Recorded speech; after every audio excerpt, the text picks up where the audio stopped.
आज हम चाणक्य नीति के 14वें अध्याय की चर्चा करेंगे।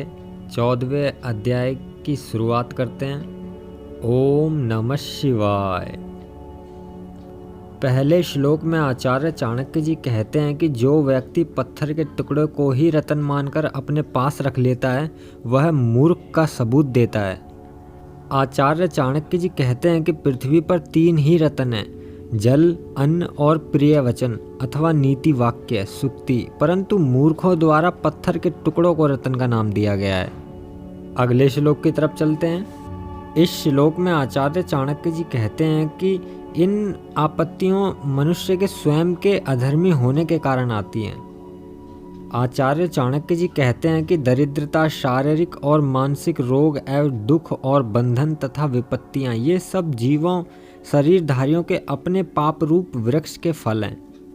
अगले श्लोक की तरफ चलते हैं। इस श्लोक में आचार्य चाणक्य जी कहते हैं कि मनुष्य को उक्त वस्तुएं जीवन में कई बार मिल सकती हैं, परंतु शरीर बार बार नहीं मिलता। आचार्य चाणक्य जी कहते हैं कि नष्ट हुआ धन दोबारा मिल जाता है। एक मित्र से मित्रता टूटने के बाद दूसरा मित्र बन जाता है, अथवा स्त्री भी दोबारा मिल सकती है, दूसरा विवाह हो सकता है, संपत्ति, जमीन, जायदाद, देश, राज्य फिर मिल सकते हैं। ये सब बार बार प्राप्त हो सकते हैं, परंतु मानव शरीर बार बार नहीं मिलता।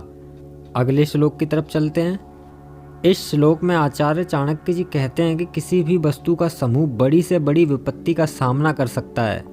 आचार्य चाणक्य जी कहते हैं कि निश्चय ही बहुत से सवात्मक मनुष्य के समुदाय शत्रु को भी जीत लेता है, जैसे वर्षा की धारा को धारण करने वाला बादल तिनकों के समूह छप्पर द्वारा भी रोक दिया जाता है, अर्थात घास की झोंपड़ी के भीतर पानी नहीं पहुंचता।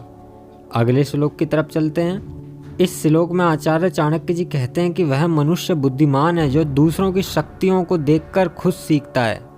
आचार्य चाणक्य जी कहते हैं कि जल में तेल, दुष्ट दुर्जन में गुप्त वार्ता, सुपात्र में दान और बुद्धिमान में शास्त्र, ये थोड़े हों तो भी वस्तु की शक्ति से स्वयं विस्तार को प्राप्ति हो जाते हैं। अगले श्लोक की तरफ चलते हैं। इस श्लोक में आचार्य चाणक्य जी कहते हैं कि मनुष्य को ठोकर लगने के बाद ही बुद्धि आती है। आचार्य चाणक्य जी कहते हैं कि धर्म संबंधी कथा सुनने के समय शमशान भूमि में सर्व सामान्य साधारण मनुष्य की ओर रोग उत्पन्न होने पर रोगियों की जो मति बुद्धि हो जाती है, यदि वह मति वह ज्ञान सदा ही बना रहे तो कौन मनुष्य संसार बंधन से नहीं छूट जाए। अगले श्लोक की तरफ चलते हैं। इस श्लोक में आचार्य चाणक्य जी कहते हैं कि यदि मनुष्य कुकर्म करने से पहले इसे सोच ले तो वह कुकर्म ही क्यों करे। आचार्य चाणक्य जी कहते हैं कि अशुभ निंदित कर्म करने के पश्चात पछताने वाले मनुष्य की जैसी बुद्धि उत्पन्न हो जाती है, यदि वैसी बुद्धि पहले ही हो जाए तो किसका मोक्ष ना हो जाए। अगले श्लोक की तरफ चलते हैं। इस श्लोक में आचार्य चाणक्य जी कहते हैं कि मनुष्य को कभी अभिमान नहीं करना चाहिए।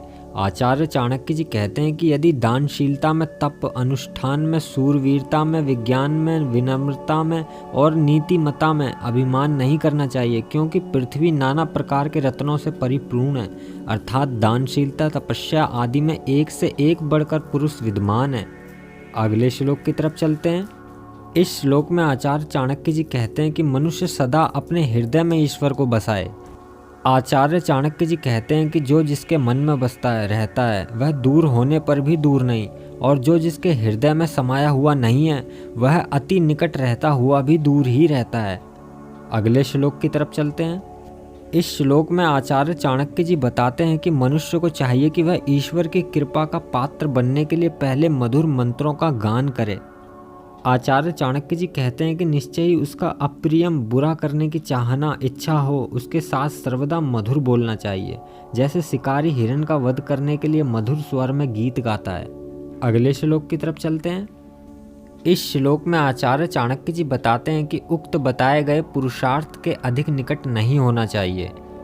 आचार्य चाणक्य जी कहते हैं कि राजा, अग्नि, गुरु और नारी, इन सबको मध्यावस्था से सेवन करना चाहिए, ना इनके अत्यंत निकट रहना चाहिए और ना अत्यंत दूर रहना चाहिए, क्योंकि अत्यंत निकट होने पर ये विनाश का कारण होते हैं और दूर रहने पर ये फल प्रदान नहीं करते।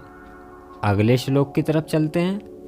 इस श्लोक में आचार्य चाणक्य जी बताते हैं कि उक्त पुरुषार्थ का सेवन करने के लिए सावधानी की आवश्यकता है। आचार्य चाणक्य जी कहते हैं कि आग, जल, स्त्रियां, मूर्ख, सांप और राज परिवार ये सदा प्रयत्न पूर्वक सावधानी से सेवन करने योग्य हैं, क्योंकि ये 6 शीघ्र ही प्राणों को नष्ट करने वाले हैं। अगले श्लोक की तरफ चलते हैं। इस श्लोक में आचार्य चाणक्य जी बताते हैं कि अगुणी अधर्मी का जीवन भी कोई जीवन नहीं।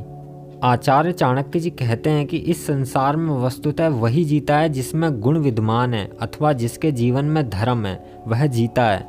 गुण और धर्म से रहित मनुष्य का जीना निष्फल एवं व्यर्थ है।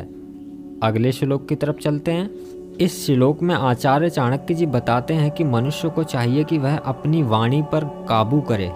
आचार्य चाणक्य जी कहते हैं कि यदि तू सारे संसार को एक ही कर्म के द्वारा अपने वश में करना चाहता है तो तू दूसरे की निंदा रूपी खेती में चरती हुई गाय अपनी जिह्वा को रोक, वश में कर।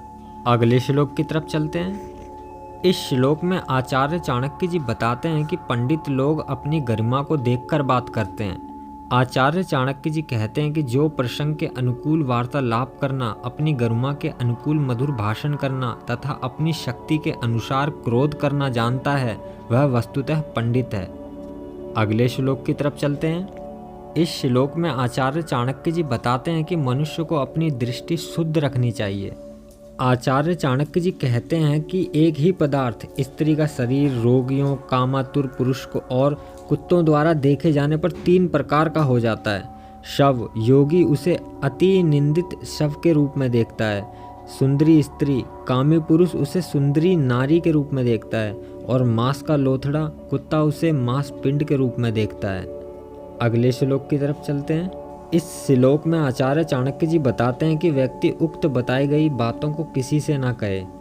आचार्य चाणक्य जी कहते हैं कि बुद्धिमान मनुष्य को चाहिए कि वह उत्तम प्रकार विधि से सिद्ध की हुई औषधि को अपने द्वारा किए जाने वाले दान, तप, जप आदि धर्म कार्यों को, घर के दोषों को तथा स्त्री संभोग को, कुभोजन को और सुने हुए निंदित वचनों को कभी किसी के सामने प्रकट ना करे।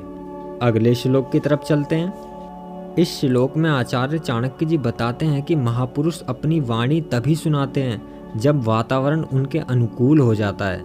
आचार्य चाणक्य जी कहते हैं कि जब तक सब मनुष्यों को आनंद प्रदान करने वाली वसंत ऋतु आरंभ नहीं होती तब तक कोयलों द्वारा दिन मौन रहकर बिताए जाते हैं। अगले श्लोक की तरफ चलते हैं। इस श्लोक में आचार्य चाणक्य जी बताते हैं कि औषधियों का संग्रह करने वाला मनुष्य संसार में भली भांति जीवित रहता है। आचार्य चाणक्य जी कहते हैं कि धर्म का आचरण, धन का उपार्जन तथा नाना प्रकार के अन्नों का संचय और गुरु के वचनों का पालन, इसी प्रकार नाना प्रकार की औषधियों का सेवन विधि तथा प्रयत्न पूर्वक करना चाहिए। अन्यथा ऐसा ना करने पर निश्चय ही मनुष्य ठीक प्रकार से नहीं जी सकता। अगले श्लोक की तरफ चलते हैं। इस श्लोक में आचार्य चाणक्य जी बताते हैं कि मनुष्य को प्रभु का चिंतन हमेशा करते रहना चाहिए। आचार्य चाणक्य जी कहते हैं कि हे मानव, तू दुष्ट मनुष्यों के संग को त्याग दे और सज्जन पुरुषों की संगति किया कर। तू दिन रात पुण्य शुभ कर्म किया कर तथा सदा संसार की अनित्यता को ध्यान में रखते हुए परमेश्वर का स्मरण किया कर, ध्यान किया कर। 14वां अध्याय समाप्त। ओम नमः शिवाय।